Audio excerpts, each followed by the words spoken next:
WhatsApp everyone, welcome back to the channel.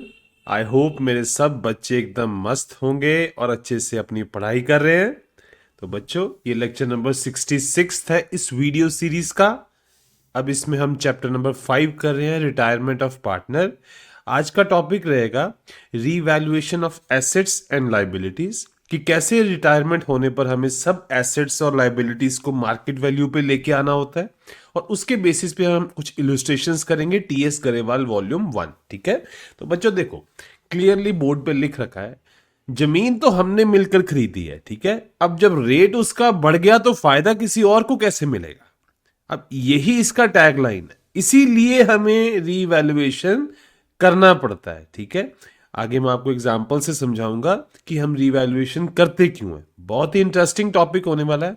जल्दी से notebook निकाल लो और अब हम शुरू करते हैं।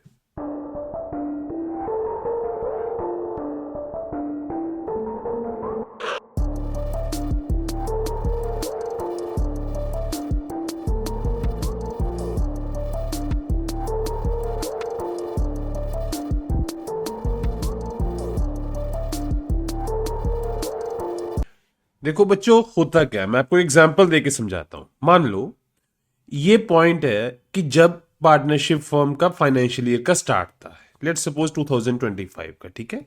हम मान के चलते हैं 31 मार्च 2025, ठीक है। फर्म के पास कोई लैंड था, मान लो 5 करोड़ उसका वैल्यू था, ठीक है। 5 करोड़ उसका वैल्यू था। अब कल को जब इस लैंड का वैल्यू इंक्रीज करेगा तो प्रॉफिट किसको मिलेगा? प्रॉफिट किसको मिलेगा?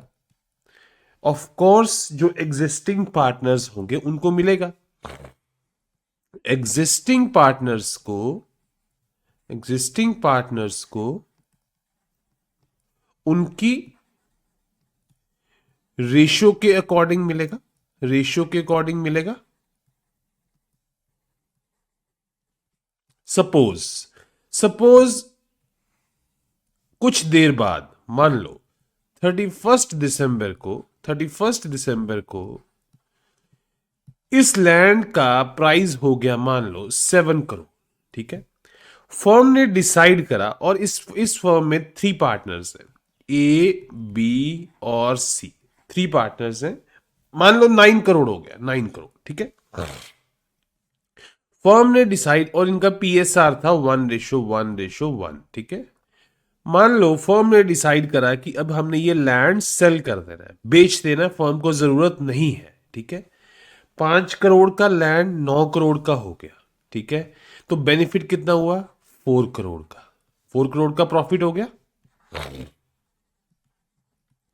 4 करोड़ का प्रॉफिट तीनों पार्टनर्स में बच जाएगा। तीनों पार्टनर्स में बटेगा ना। ए को कितना मिलेगा? 1/3 ऑफ 4 करोड़, 1/3 ऑफ 4 CR। इसको भी कितना मिलेगा? 1/3 ऑफ 4 CR। इसको भी कितना मिलेगा? 1/3 ऑफ 4 CR। यही होगा बच्चों, ठीक है। इनको प्रॉफिट मिलेगा। अच्छा, इसकी जर्नल एंट्रीज हम करेंगे कैसे बच्चों? जर्नल एंट्रीज सिंपल है। एसेट अकाउंट है ये, एसेट अकाउंट को क्लोज करना है। एग्जिस्टिंग एसेट अकाउंट का कौन सा बैलेंस होता है? Debit balance. यही बैलेंस है एसेट्स का। इसको क्लोज करने के लिए इसको क्रेडिट करेंगे और सारे का सारा प्रॉफिट का ट्रांसफर कर देंगे बच्चों। ये क्रेडिट हो जाएगा, ये क्लोज हो गया, ठीक है। और जो प्रॉफिट है वो आपका पीएनएल में रिफ्लेक्ट करेगा, ठीक है बच्चों।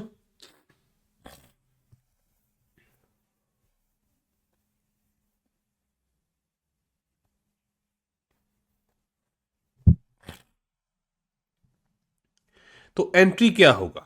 सबसे पहले बैंक अकाउंट में पैसा आया ना, बैंक अकाउंट में, तो हम क्या कर देंगे बच्चों? Bank account debit. पैसा आया तो डेबिट। कितना आया जी? 9 करोड़ आया, ठीक है। टू, एसेट अकाउंट क्लोज करना है, ठीक है। लैंड अकाउंट, इसको क्लोज करने के लिए कितना एंट्री करेंगे बच्चे? जितना इसका वैल्यू है 5 करोड़। और बाकी का बाकी कहां जाएगा बच्चों? Profit on sale of land account, इसी में जाएगा। और ये आएगा 4 CR का, यही एंट्री होगा। और फाइनली ये जो अकाउंट है ये एक नॉमिनल अकाउंट है, ये एक नॉमिनल अकाउंट है। इसको क्लोज करने के लिए ईयर एंड पे इसको क्लोज करना है, इसको क्लोज करना है ईयर एंड पे, ठीक है ना,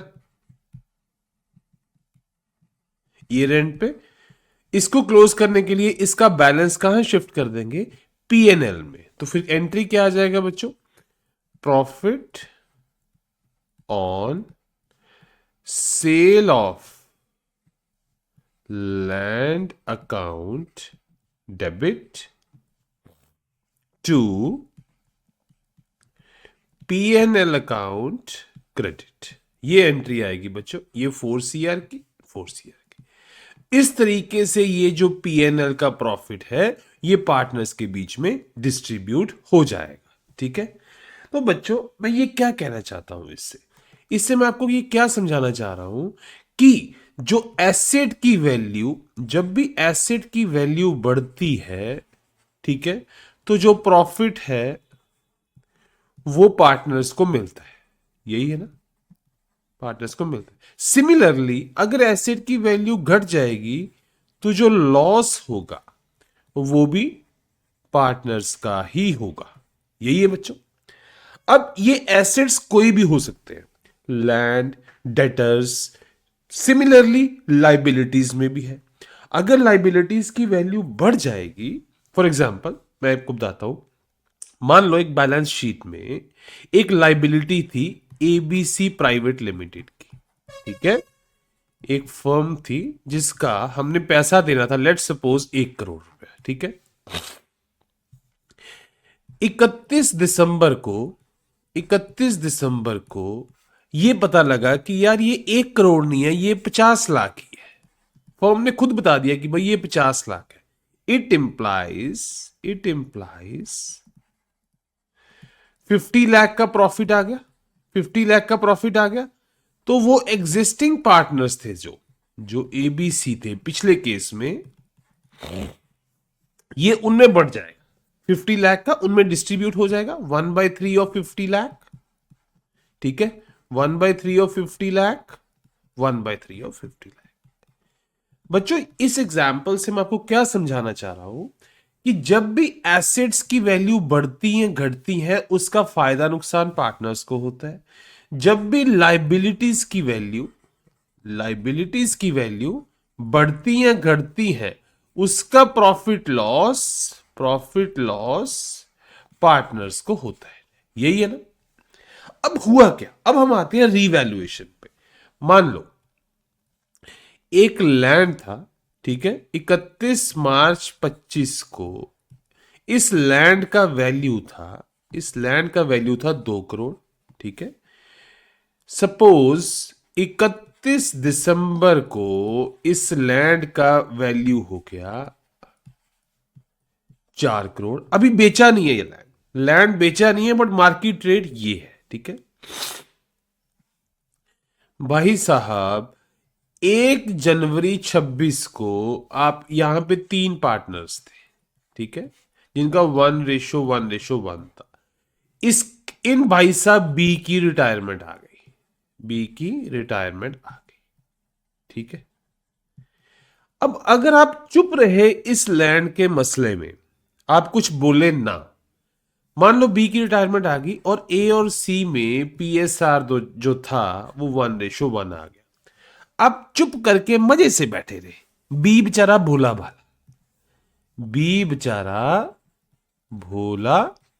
भाला ये चुप करके बैठा रहा, ये चला गया बाहर, इसने लैंड की कोई बात ही नहीं करी, ठीक है।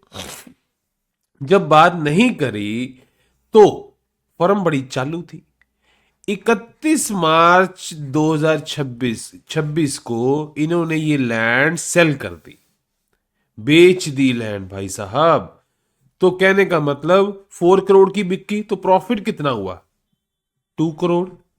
अब 2 करोड़ बटेगा किस किस में, ए और सी में, दैट इज 1:1 है, तो 1 करोड़ ए को जाएगा, 1 करोड़ बी को जाएगा, ऐसा ही होगा। बट जबकि रियलिटी क्या था? प्राइस यहीं बढ़ चुका था, यहीं बढ़ चुका था। तो अगर यहां पे बेच देते तो ए बी सी को कितना मिलना चाहिए था बच्चों? इसको 2/3 CR, 2/3 CR है ना, 1/3 1/3। पर ये भोला भाला होने के कारण इसको नुकसान हो गया। तो यही बात है बच्चों, ये नहीं होने देना। अब एथिक्स क्या कहते हैं, लॉ क्या कहता है कि इसको नुकसान नहीं होने देना है, ठीक है।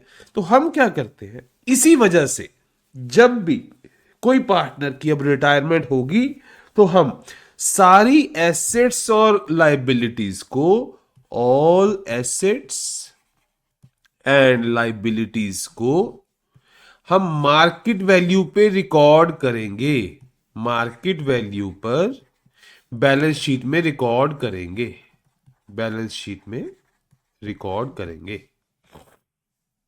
बैलेंस शीट में रिकॉर्ड करेंगे, ठीक है।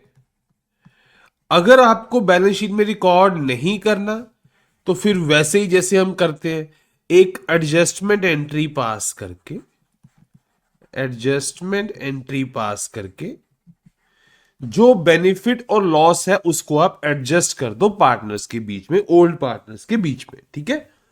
यही पहले हम ये करेंगे बच्चों मार्केट वैल्यू पे, बाद में एडजस्टमेंट एंट्री का देखेंगे।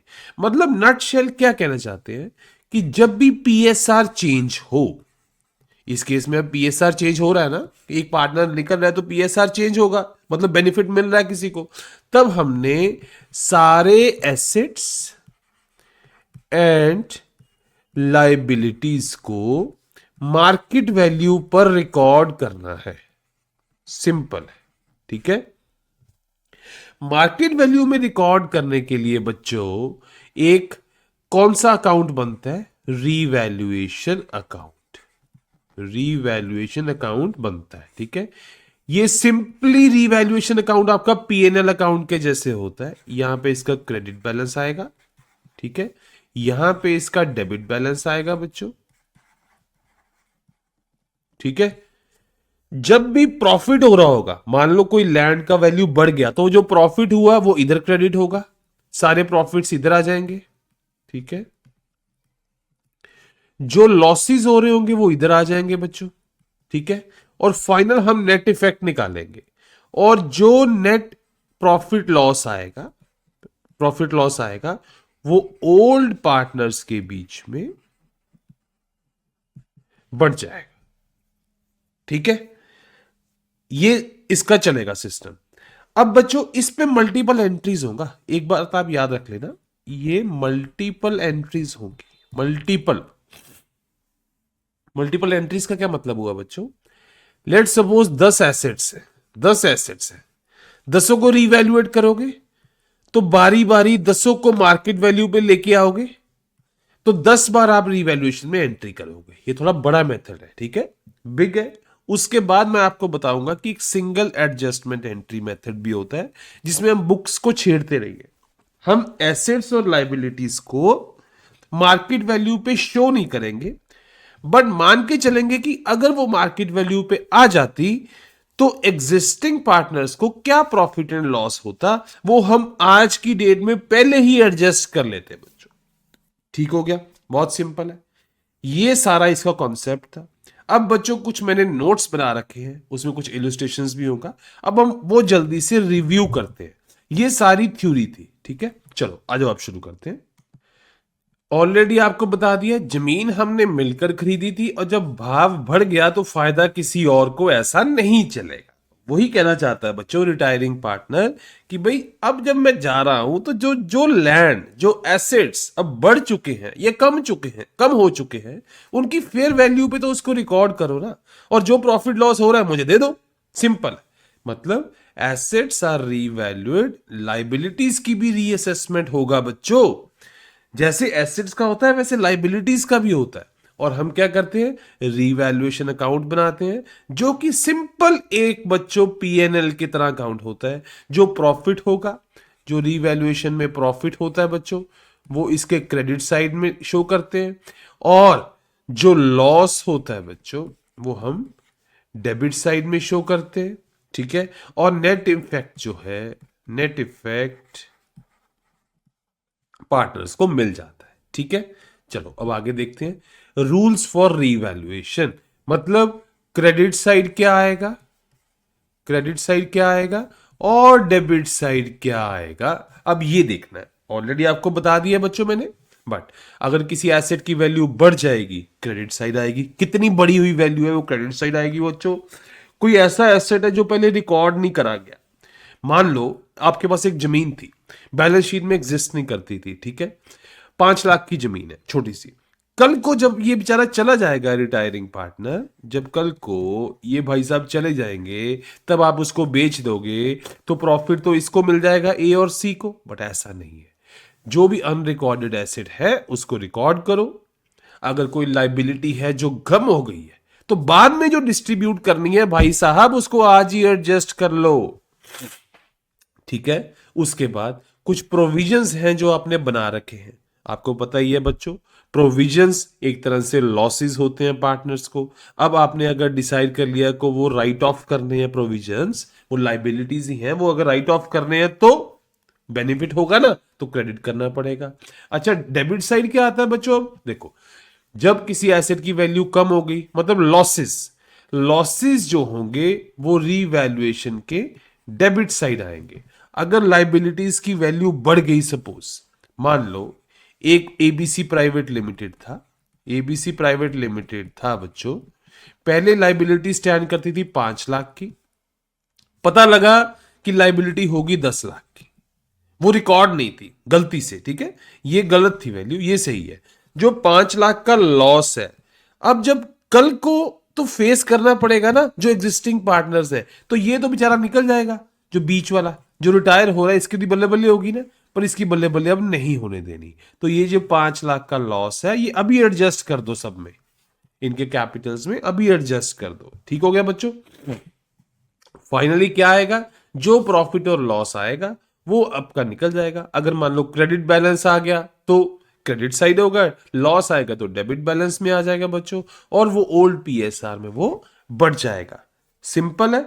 हम ये करते क्यों है, क्योंकि एक तरह से फेयर सेटलमेंट है, फेयर सेटलमेंट है ताकि किसी पार्टनर को ये ना लगे बाद में कि उसके साथ कुछ गलत हुआ है। ठीक है, हाँ, और मैंने आपको ये भी बता दिया अगर पार्टनर्स म्यूचुअली एंट्रीज वो कहते हैं कि भाई बुक वैल्यू नहीं चेंज करनी, तो हम सिंपल एक एडजस्टमेंट एंट्री पास करके भी कर सकते हैं, उससे भी उनको जो नेट इफेक्ट है वो कैंसल आउट हो जाता है। ठीक है, चलो अब जनरल एंट्रीज देखते हैं बच्चों। अगर एसेट बढ़ जाएगा तो क्या करोगे, एसेट का अकाउंट डेबिट करेंगे। देखो मार्केट वैल्यू पे लेके आना बच्चों, मान लो 2 करोड़ का एसेट 3 करोड़ का हो गया, तो एसेट को मार्केट वैल्यू पे लेके आना है, तो 1 करोड़ से एसेट बढ़ा दो, तो एसेट अकाउंट को 1 करोड़ से डेबिट कर दिया और रीवैल्यूएशन में बेनिफिट होगा उसको 1 CR से क्रेडिट कर दिया। अच्छा, अगर एसेट का वैल्यू कम हो जाती है, मान लो 3 करोड़ का एसेट 2 करोड़ का आ गया, तो हमने एसेट को मार्केट वैल्यू पे रिकॉर्ड करना है, तो 1 करोड़ एसेट अकाउंट को क्रेडिट करो बच्चों, एसेट अकाउंट को 1 करोड़ क्रेडिट कर दिया और रीवैल्यूएशन में 1 करोड़ का डेबिट हो गया बच्चों। अगर कम हो जाएगा देखो वहां पे, बट जो एसेट्स है हमारा सिंपल फंडा है बच्चों कि एसेट्स एंड लाइबिलिटीज को हमने मार्केट वैल्यू पे रिकॉर्ड करना है, मार्केट वैल्यू पे रिकॉर्ड करना है, हमारा सिंपल फंडा यही है। ठीक है, तो जो प्रॉफिट ऑन रीवैल्यूएशन आएगा वो बच्चों डिस्ट्रीब्यूट हो जाता है, सिमिलरली जो लॉस है वो भी पार्टनर्स के बीच में डिस्ट्रीब्यूट हो जाता है। अब एक बार क्विक रिकैप देख लेते हैं। रीवैल्यूएशन के कारण फेयरनेस आती है, क्रेडिट साइड कब एंट्री होती है, जब प्रॉफिट वाली बातें हों, एसेट बढ़ गया, लाइबिलिटी कम होगी, कोई अनरिकॉर्डेड एसेट आ गया, प्रोविजन की वैल्यू कम होगी, ये बेनिफिट की बातें हैं, ये क्रेडिट साइड आएंगी। डेबिट साइड लॉसेज आएंगे, एसेट कम हो गए, लाइबिलिटी बढ़ गई, अनरिकॉर्डेड लाइबिलिटी आ गई, कोई प्रोविजन ऐड करना पड़ गया, देखो ना ये लॉसेज वाली बातें हैं, ये डेबिट साइड आएंगी। और जो प्रॉफिट एंड लॉस आता है वो हम शेयर करते हैं बच्चों। ठीक है, और एसेट लाइबिलिटीज में और not appear eight revised values, आपको ये बता दिया है कि अगर पार्टनर्स चाहे तो वो बोले कि मार्केट वैल्यू पे रिकॉर्ड नहीं करना, तो वो सिंगल बच्चों एडजस्टमेंट एंट्री पास करेंगे हम, उस केस में सिंगल एडजस्टमेंट एंट्री पास होगी बच्चों। ठीक है, चलो अब देखते हैं, अब रिवाइज्ड वैल्यूज पे शो करना है हमें, पार्टनर्स ने एग्री करा कि हम रिवाइज्ड वैल्यूज पे शो करेंगे, तो बच्चों सिंपल रिवैल्यूएशन अकाउंट बनेगा, उसमें डिफरेंसेस आएंगे, हर एसेट को मार्केट वैल्यू पे रिकॉर्ड कर दिया जाएगा। एंट्रीज एक बार आपको बता देते हैं बच्चों। देखो, अगर एसेट बढ़ गया तो एसेट का अकाउंट डेबिट हो जाएगा, अगर एसेट कम हो गया एसेट का अकाउंट क्रेडिट हो जाएगा बच्चों। अगर लाइबिलिटी बढ़ गई, लाइबिलिटी का क्रेडिट बैलेंस होता है, तो जितनी से बड़ी है वो लाइबिलिटी क्रेडिट कर दो। अगर लाइबिलिटी कम हो गई तो बेनिफिट की बात है, जितनी कम हुई है उसको डेबिट कर दो। देखो ना, आपको इनके बैलेंसेस पता होने चाहिए। लाइबिलिटी का क्रेडिट बैलेंस है, अगर उसको कम करना है तो डेबिट करना पड़ेगा बच्चों। तो जो प्रॉफिट ऑन रिवैल्यूएशन है वो ट्रांसफर कर दो बच्चों, बहुत सिंपल है, कोई इसमें है नहीं। अच्छा, अब देखो, जब प्रॉफिट जो लॉस आएगा वो आप पार्टनर्स को ट्रांसफर कर दोगे ओल्ड पीएसआर के अकॉर्डिंग, ठीक है। तो अब इस केस में बच्चों बैलेंस शीट में रिफ्लेक्टेड वैल्यूज नजर आएंगी, ठीक है। आपने इंडिविजुअल एसेट की एंट्रीज करी है अब, ठीक है। अब इसमें रिवाइज्ड वैल्यूज शो होंगी। अब एक बार क्विक रिकैप देख लो। एसेट बढ़ेगा या लाइबिलिटी कम होगी, ये बेनिफिट की बात है, तो क्रेडिट साइड। एसेट कम होगा या लाइबिलिटी बढ़ेगी तो ये नुकसान की बात है, ये debit side. Final balance revaluation account में रिफ्लेक्ट करता है बच्चों, तो वो हम ओल्ड पीएसआर में दे देते हैं, और जो न्यू बैलेंस शीट है उसमें रिवाइज्ड वैल्यूज शो करती है, ठीक है बच्चों। अब छोटा सा मैं आपको इसका एक इलस्ट्रेशन कराऊंगा, आपको और ज्यादा कॉन्सेप्ट क्लियर होगा। इलस्ट्रेशन नंबर 23 है, ठीक है, टीएस गरेवाल का। ये बैलेंस शीट दिया हुआ है बच्चों, ठीक है। सारा आपको देखने की जरूरत नहीं है, हम वन बाय वन इसको सॉल्व करेंगे। ये कुछ टर्म्स एंड कंडीशन थी जो एडजस्टमेंट्स करनी थी। अच्छा देखो, अब 3 पार्टनर्स हैं, दीपिका, ज्योतिका, आलिया, ठीक है। अब रिटायर हो रही थी आपकी ज्योतिका, ये महापुरुष रिटायर हो रहे हैं, ठीक है। अब ताकि एक फेयर ट्रीटमेंट आए, हम रिवैल्यूएशन अकाउंट बनाएंगे। अब देखते हैं वो कैसे बनता है, ठीक है। देखो, सबसे पहले बच्चों क्या आएगा, क्या दिया हुआ है, debtors of 1100 be written off, ठीक है। कहने का मतलब 1100 का, ध्यान से देखो बच्चों, 1100 का डेटर थे, ये रिटर्न ऑफ है, ठीक है। तो ये लॉस हो गया, ये 1100 का नोट करते रहो बच्चों, 1100 का। अब देखते हैं लॉस कितना है, ठीक है। लॉस आ गया, चल। उसके बाद जब 1100 के डेटर का रिटर्न ऑफ है बच्चों, देखो डेटर्स थे कितने, 16,000 के, ठीक है। 800 का प्रोविजन आपने ऑलरेडी क्रिएट कर रखा है, 800 का प्रोविजन ऑलरेडी क्रिएट कर रखा है। इट मींस 800 का लॉस तो आपने पहले ही मान के चले हुए थे, ठीक है। तो आपको लॉस एक्चुअल में फिर कितना हुआ, टोटल तो 1100 का है, 800 का आप बियर कर चुके हो, इट मींस आपको 300 का लॉस हुआ, ठीक है। इसके कारण, इस हरकत के कारण आपको 300 का लॉस हुआ, यही बात बनी बच्चों, ठीक है। अच्छा, फाइनल डेटर्स कितने रह जाएंगे, फाइनल डेटर्स कितने रह गए बच्चों, ये बहुत इंपॉर्टेंट चीज है, यही कॉन्सेप्ट। 16,000 थे, ठीक है, माइनस 1100 राइट ऑफ कर दिए, 1100 राइट ऑफ कर दिए। तो ये एक बार करके देखो बच्चों कितने रह गए, ये 16,000, 15,000, 14,900, ये रह गया आपके पास 14, यही डेटर बचे। वेरी गुड, इतने रह गए बच्चों। बट लॉस कितना आया इस राइट ऑफ के कारण, 300 का। 1100 का लॉस नहीं बच्चों, क्योंकि 800 का आप ऑलरेडी फेस कर चुके हो, प्रोविजन क्रिएटेड है, लॉस ऑलरेडी बियर कर लिया है, ठीक है। अब 300 का हो और आ गया, ठीक है। Provision for doubtful debt be maintained eight existing rate, existing rate. अच्छा, रेट ऑफ प्रोविजन क्या था बच्चों, देखो पहले क्या थे, 16,000 थे, तो आपने 800 का प्रोविजन बनाया था, 16,000 थे, आपने 800 का प्रोविजन बनाया था, तो कितने परसेंट का बनाया था बच्चों, परसेंटेज आप चेक कर सकते हो ना, कि कितने परसेंट का आपने प्रोविजन बनाया हुआ, चेक करो, इसको सॉल्व करो बच्चों। 5, आपने 5% का प्रोविजन ऑलरेडी बनाया हुआ है, ठीक है। अब ये यही कहता है कि 5% का ही बनाना है, जो लिखा है ना, वो 5% का ही प्रोविजन बनाना है।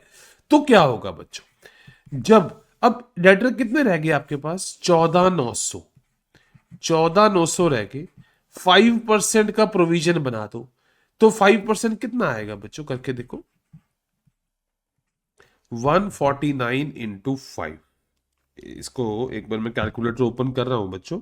149 इंटू 5 दैट इज 745, मतलब 745 का प्रोविजन बना दो। तो बच्चों देखो, जब भी प्रोविजन बनता है लॉस आता है, तो कहने का मतलब ये 745 का और लॉस आ जाएगा, हमें प्रोविजन में मेंशन करना पड़ेगा। ठीक है, तो कहने का मतलब इन दो चीजों की कारण जो लॉस आएगा वो 300 प्लस 745 का। ठीक है, एक बार चलो हम इसको रब करते हैं और मैं लिख देता हूं यहां पे, मतलब 300 प्लस 745 का लॉस आ जाएगा। ठीक है, इन दोनों के कारण। चलो, stock to be written down by 1055, बहुत इजी है, रीवैल्यूएशन के डेबिट साइड आ जाएगा। लैंड एंड बिल्डिंग भी इंक्रीज्ड बाय 11,000, 11,000 से प्रॉफिट आ गया, क्रेडिट साइड आ गया। मशीनरी भी रिड्यूस्ड टू 34,000, मशीनरी है कितने की बच्चों, 35,000 की है, 1,000 का लॉस आ गया बच्चों। Sundry creditors of 700 be written back, देखो सन्ड्री क्रेडिटर 15,000 के थे, बीच में हुआ क्या, 700 ने बोला कोई बात नहीं है, नहीं पैसा लेते, तो बेनिफिट हो गया ना 700 का, तो 700 का रिवैल्यूएशन में क्रेडिट साइड पे आ जाएगा। Provision for 600 be made for repairs, provision बना दिया, लाइबिलिटी क्रिएट हो गई, नुकसान आ गया पार्टनर को, तो 600 का डेबिट साइड कर दो। An old computer completely return of was sold for 2000, 2000 था, old computer already balance sheet में तो एग्जिस्ट नहीं कर रहा ना, जब नहीं कर रहा तो कोई बात नहीं, बट 2000 का प्रॉफिट तो हो ही गया ना, फिर हमें ये क्रेडिट साइड ले लेंगे बच्चों। Firm had to pay 5000 to employ injured in an accident, देखो एक्सीडेंट में इतना उसको उसको हमें पैसा देना पड़ गया ना, मतलब अनफोर्सीन इशू क्रिएट हो गया, तो नुकसान हो गया, डेबिट साइड एंट्री आ जाएगी बच्चों। An unrecorded machinery value at 10,000 is to be recorded, कोई वैल्यू ऑलरेडी एग्जिस्ट नहीं करती थी पहले, अब उसको रिकॉर्ड करना पड़ रहा है, एसेट है, तो बेनिफिट आ गया, तो पार्टनर को क्रेडिट होगा, तो हम रिवैल्यूएशन के क्रेडिट साइड में कर लेंगे। बच्चों ये बहुत इजी थे, ये बहुत इजी थे, सिंपल 1 एंड 2 थोड़े टिपिकल थे। एक बार मैं फिर से रिपीट कर देता हूं ताकि आपको क्लियर हो जाएगा ये कैसे करें हमने। डेटर ऑफ 1100 भी रिटर्न ऑफ, ठीक है, अब 1100 का नुकसान हुआ है, डेटर थे कितने, 16,000 के। ये बच्चों जस्ट आपको, आपने ऑलरेडी +1 में पढ़ चुके हो कि ये दिखाने का तरीका होता है। ठीक है, एक्चुअल में डेटर 16,000 है, प्रोविजन हमने क्रिएट कर रखा है कि हमने मान रखा है कि भाई जो 800 है ना ये हमें धोखा देंगे, और जब देंगे तो हमने बट इसका लॉस पहले ही बुक कर लिया था।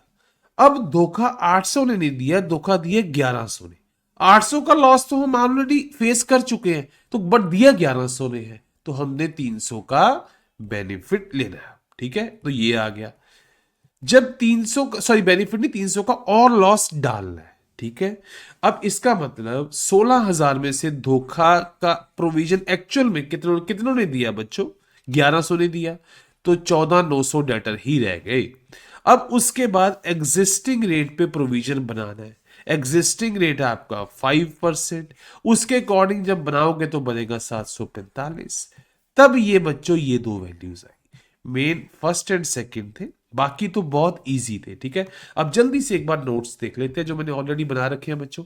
देखो बैड डेट्स एंड प्रोविजंस के लिए एक 745 की एंट्री आएगी, एक 300 की आएगी बच्चों। ठीक है, आप रेफरेंस के लिए पुराने आप रिवीजन कर सकते हो, आपको क्लियर हो जाएगा, अदरवाइज मैंने आपको समझा दिया सारा। ठीक है, और फाइनली रीवैल्यूएशन अकाउंट में देखो, लैंड अकाउंट को जितना जितना बेनिफिट होता रहा बच्चों, हम क्रेडिट साइड एंट्री करते थे, जितने बेनिफिट से यहां पे आ गए बच्चों, और जितने लॉसेस थे, जितने लॉसेस थे वो यहां पे आ गए बच्चों।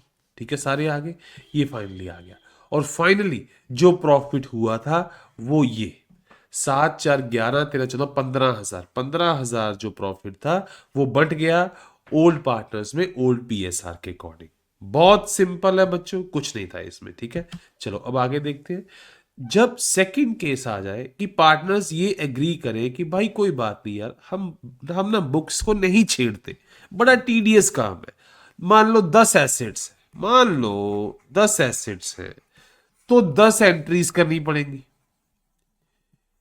10 एंट्री रीवैल्यूएशन में भी होंगी, 10 एंट्री एसेट्स के इंडिविजुअल लेजर्स में भी होंगी। कितना टीडीएस है। लाइबिलिटीज है, सपोज 15 लाइबिलिटीज है, उनको रीवैल्यू करना है। 15 एंट्रीज रीवैल्यूएशन में होंगी, 15 एंट्रीज लाइबिलिटीज के लेजर में होंगी।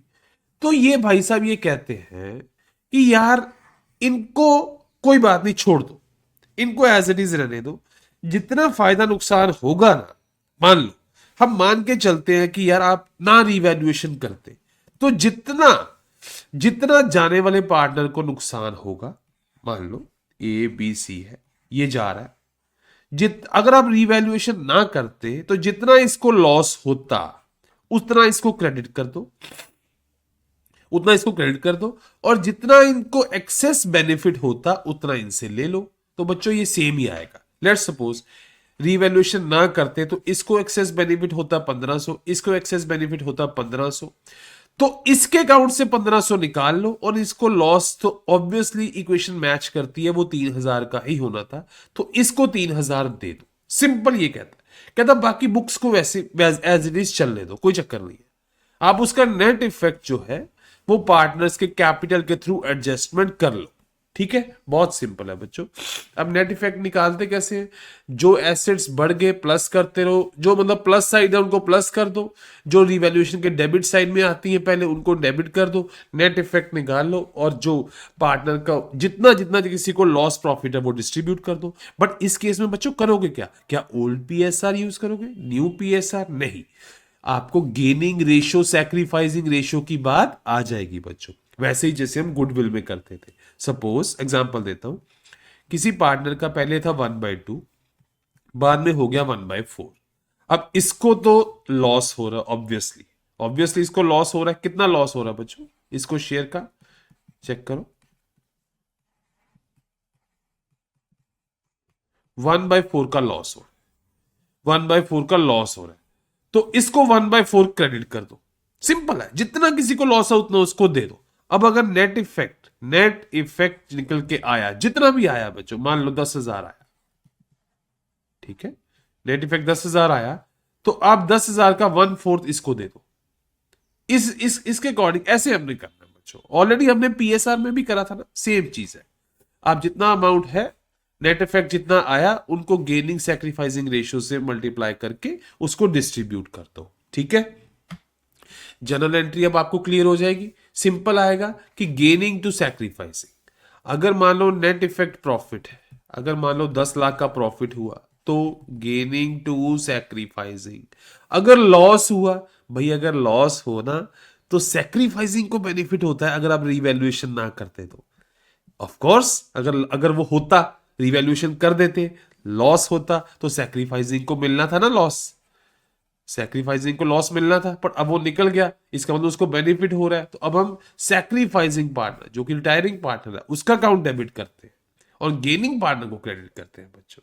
ठीक है, यही दो केसेस थे बच्चों, ठीक है, जिसमें एक बार में हम एसेट्स और लाइबिलिटीज को रिवाइज करते हैं, उनकी वैल्यूज को इसमें रिवाइज नहीं करते, और सिंगल एडजस्टमेंट एंट्री पास करते हैं। ये थोड़ा बच्चों क्विक मेथड है और क्लीन मेथड होता है ये। ठीक है, मल्टीपल एंट्री से हम बच जाते हैं इस केस में। अब छोटी सी एग्जांपल आपको देके समझाऊंगा, आपको क्लियर हो जाएगा। 3 पार्टनर्स थे, ठीक है, 5:3 रेशियो था। अमित एंड सुमित, ये महारथी रिटायर हो रहे हैं बच्चों, ये रिटायर हो रहे हैं। अब इन्होंने जब रिवैल्यूएशन करी, अभी करी नहीं है, चेक करा इन्होंने कि लैंड थी 5 लाख की पहले थी, बट अब 550 की है। प्लाट 2.5 लाख का था, अब 240 का है। 60,000 के क्रेडिटर थे, अब 55 के रह गए। आउटस्टैंडिंग एक्सपेंसेस 60,000 के थे, 75,000 के हो गए। तो नेसेसरी एंट्री पास करो बच्चों। तो आप सबसे पहले एक नेट इफेक्ट निकाल लो बच्चों, सबसे पहले एक नेट इफेक्ट निकाल लो। लैंड का 50,000 का बेनिफिट है, सन्ड्री क्रेडिटर्स का कम हो जाना भी बेनिफिट है, प्लांट एंड मशीनरी की वैल्यू रिड्यूस होगी, आउटस्टैंडिंग एक्सपेंसेस बढ़ गए तो ये लॉस है। कहने का मतलब 30,000 का प्रॉफिट है, 30,000 का प्रॉफिट है।